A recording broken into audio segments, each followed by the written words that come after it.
So Jujutsu Kaisen, chapter 262, was only 7 pages long, because Gege is apparently sick again, and there's not really much to break down, except for the ending.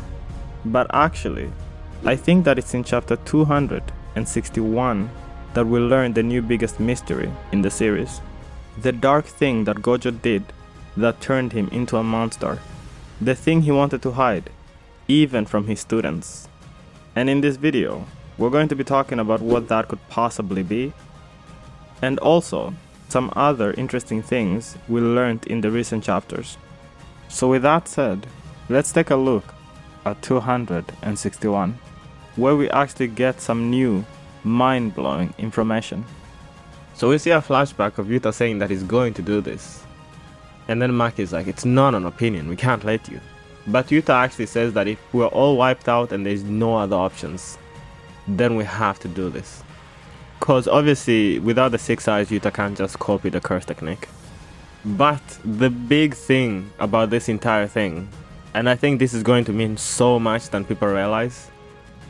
I'll do an entire video about this, but Yuta can only use his copy technique while Rika is fully manifested, so for 5 minutes. So apparently there's a chance that Yuta will die, according to Mei. And the question is, does he die instantly when the 5 minutes is up, or will he just eventually die? But if Kenjaku's ability only needs to be activated once, even after the 5 minutes, Yuta will be able to use Limitless and he will just basically remain as Gojo always. And they will actually end up having to bury Yuta's body instead of Gojo's body, which is so wild. I mean, right off the bat, as a Gojo fan, this is not really how we wanted to see Gojo come back, at least personally. But this is still really interesting and fascinating. And you even see like a lot of people who used to be Yuta haters are now like kind of Yuta fans. It's pretty weird.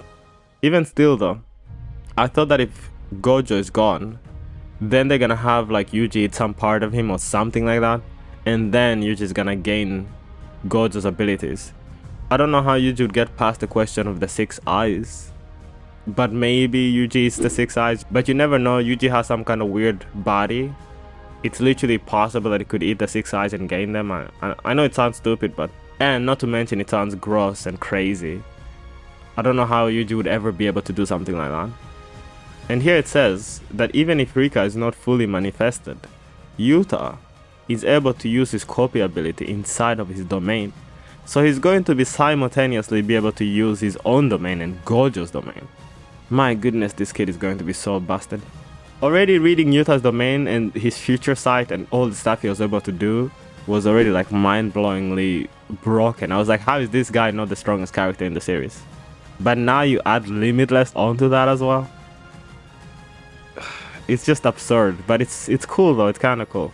Obviously he can't keep up his domain indefinitely, and he can't use Unlimited Void and his domain at the same time, I would assume.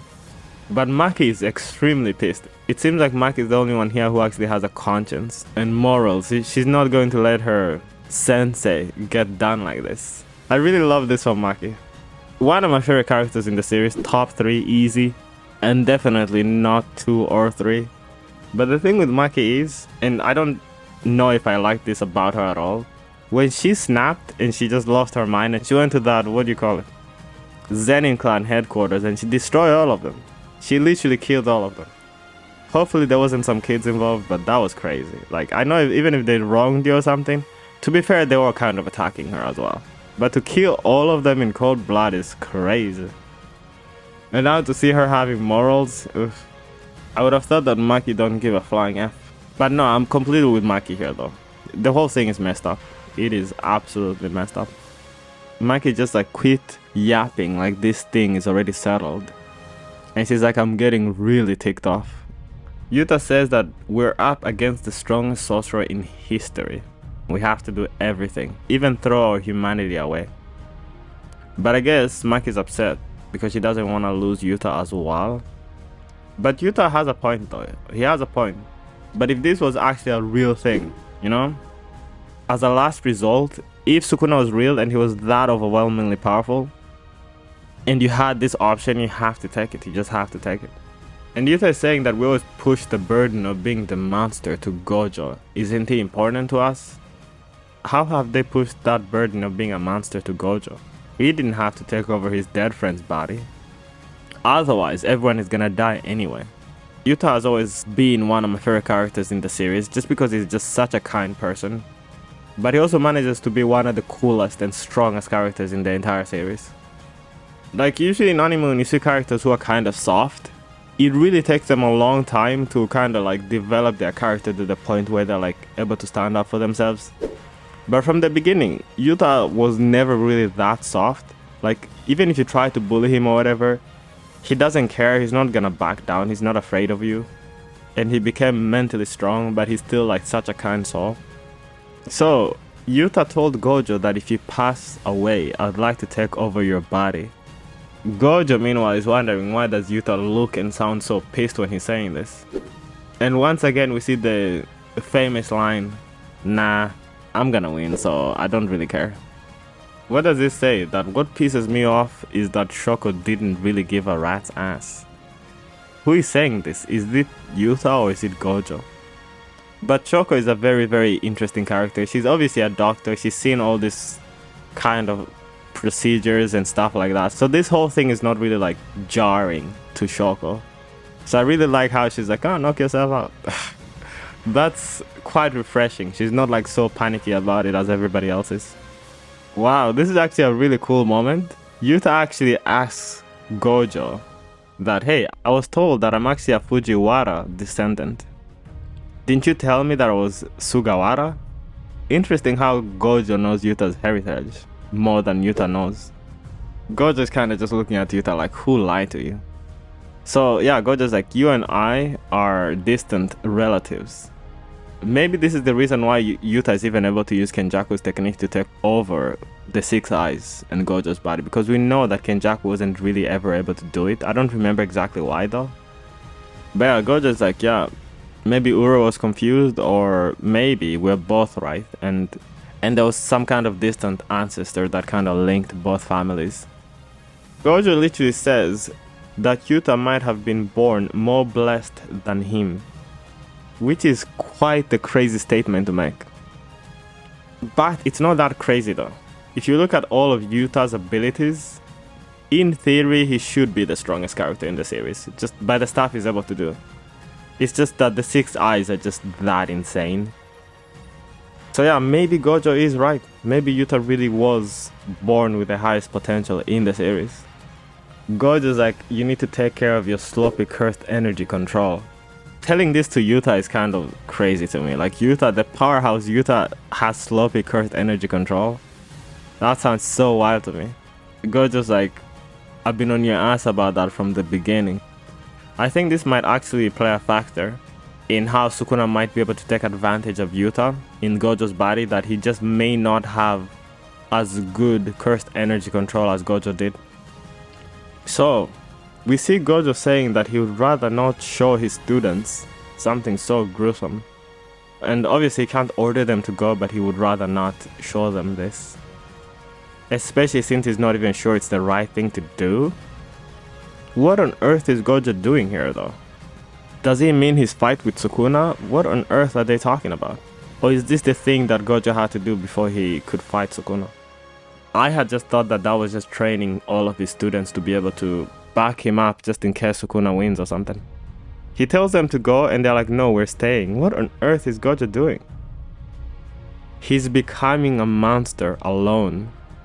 Oh, okay, so this might be what they were talking about when they were saying that Gojo is becoming a monster on his own. So did Gojo do something in order to power up and become even stronger? Like something crazy disgusting like what Yuta kinda did to take over Gojo's body? Are they really saying that Gojo couldn't defeat Sukuna without doing this crazy thing that he apparently did? There's also the stuff about Shoko Gojo talked about in his ending.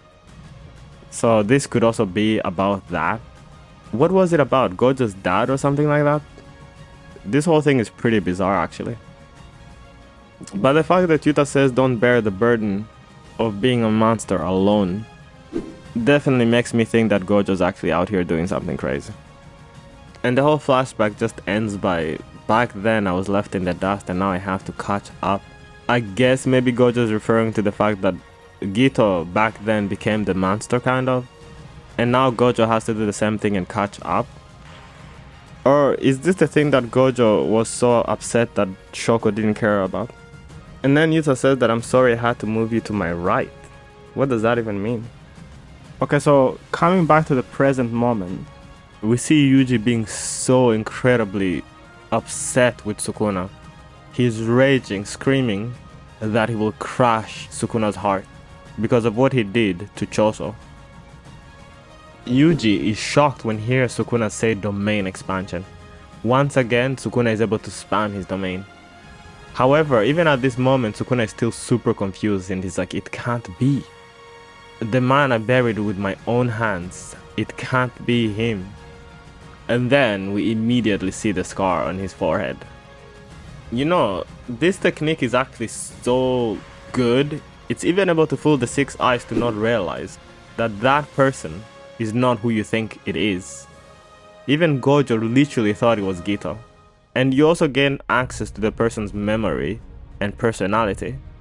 But yeah, Sukuna looks super shocked for sure.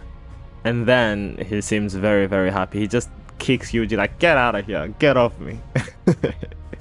He actually treats it like he was toying and playing with Yuji, and now he's actually getting serious. Obviously, Yuji and Toro are not too surprised because they knew about this plan. But Sukuna still can't believe it. He's like, I did not expect you to go this far, yutaokkotsu. I underestimated you. So even to Sukuna, this is going too far. This is crazy. If Sukuna says something is too crazy and going too far, you know you've really messed up. And once again, it's confirmed that how does one counter Ryoma and Sukuna's open barrier domain? By Satoru Gojo's hands, the solution is once again revealed. It is so crazy cool that Yuta is able to use Unlimited Void now. And to be honest, actually reading this chapter was a lot more enjoyable than reading the spoilers. Like reading the spoilers, the whole thing felt kind of jarring and shocking. But like reading the full chapter now, I guess there's definitely kind of a cool factor for sure. But yeah, that's it for this video. This was mostly just a discussion and breakdown of all the stuff that happened in the recent chapter. So y'all let me know what you thought about all the crazy stuff that was said in this chapter. And I'm sure some of you have already seen so many theories, so if you've heard of an interesting theory about all of this, please share it with us in the comments. And with that, thanks for watching and see you in the next one.